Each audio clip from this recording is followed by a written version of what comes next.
Multiple कंपनियों के को इनवाइट करो ताकि कंपटीशन हो, ताकि उसका फ़ायदा आवाम को हो। जिस तरह मोबाइल कंपनियों में कंपटीशन है तो फ़ायदा मिलता है हमें रेट्स में, इसी तरह से दुनिया भर की ये प्रैक्टिस है।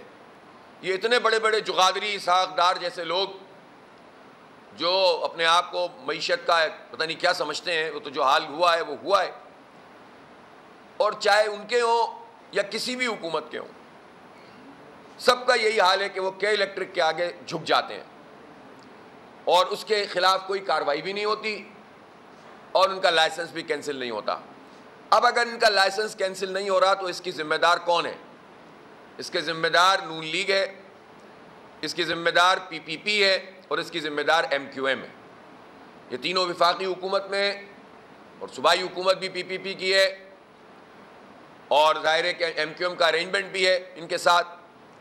तो अगर लोड शेडिंग ख़त्म नहीं हो रही, लाइसेंस इनका कैंसिल नहीं हो रहा, इन्वेस्टमेंट ये कंपनी नहीं कर रही, कराची के लोगों पर ओवर बिलिंग करते हैं, सबसे महंगी बिजली ये इदारा बना रहा है, जनरेशन का इनका हाल ये है कि जितने यूनिट 2005 में जनरेट कर रहे थे 9-10% कम ही जनरेट कर रहे हैं इस वक्त। 2005 से आज 2023 हो गया, दुनिया बदल गई।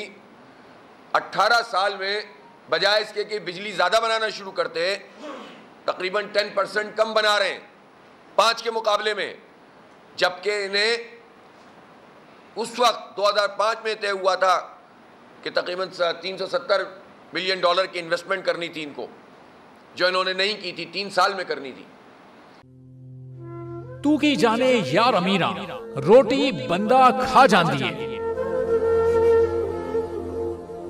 यूनान में कश्ती उलटने का अलमनाक हादसा।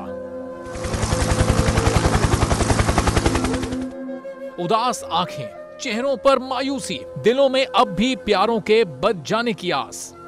मेरी दरखास्त है वज़ीर आज़म अगे, जल्दी तो जल्दी मेरे बच्चे की तलाश की जाए।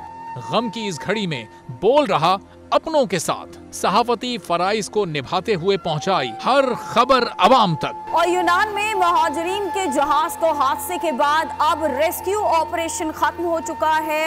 बोल की खबर पर FIA की बड़ी कार्रवाई, इंसानी स्मगलरों के खिलाफ इकदामात करते हुए गिरफ्तार कर लिया। ह्यूमन ट्रैफिकिंग सर्कल गुजरात ने बड़ी ये कार्रवाई की है, जिसमें कश्ती हादसे में मुलव्वस अहम सरगना गिरफ्तार कर लिया गया है। 68% अवाम ने कश्ती हादसे की पल पल की खबर से जुड़े रहने के लिए देखा सिर्फ बोल न्यूज, क्योंकि बोल है पाकिस्तान का नंबर 1 न्यूज चैनल। सब्सक्राइब करें और बेल दबाएं ताकि कोई खबर रह न जाए।